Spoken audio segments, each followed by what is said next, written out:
याच्यामध्ये काही गोपनीय माहिती मिळाल्यानुसार फळ मार्केटमधील आंबा पर्टिक्युलरली आंब्याच्या व्यापाऱ्यांच्या पेढीवरती धाड टाकली असता तिथे असं लक्षात आलं की काही केमिकलचा स्प्रे देऊन आंबा पिकवण्यासाठीच्या प्रक्रियेसाठी त्या स्प्रेचा वापर केला जात आहे असं आढळून आलं.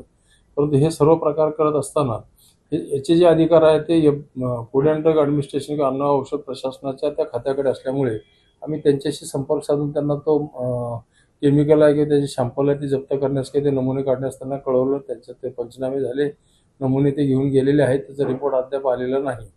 तथापि बाजार समिती कायदा असेल की आमच्या पोटनियमात तरतूद आहे की भेसळ जर करणारा कोणी आढळून आला तर त्याचा परवाना निलंबित करणे, दोषी आढळला तर FDAच्या कायद्याप्रमाणे त्याला काही तुरुंगवासाची शिक्षा असेल किंवा दंडात्मक कारवाई असेल तर ती त्यांच्या कायद्याप्रमाणे होईल.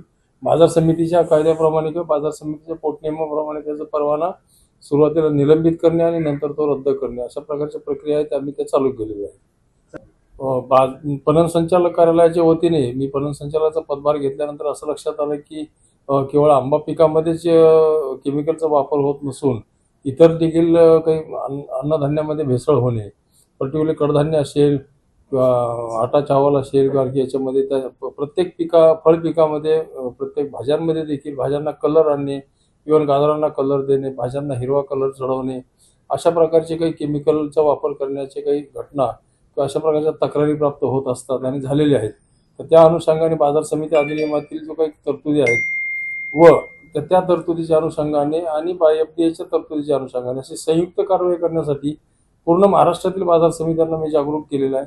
केवळ बाजार समित्यात नसून थेट पणनधारक जे लायसन्स धारक आहेत ते प्लस खाजगी बाजारांना ज्यांना आम्ही परवाना दिलेला आहे त्यांच्याकडे देखील अशाच प्रकारच्या कारवाई त्यांनी प्रस्तावित करणं किंवा कारवाई करणं अभिप्रेत आहे, जेणेकरून बाजार समिती अधिनियमाप्रमाणे फक्त केवळ शेतकऱ्यांचे हित जोपासत असताना आपण ग्राहकांच्या आरोग्याकडे ग्राहकांचे हित जोपासणं देखील त्यामधलं कर्तव्य आहे.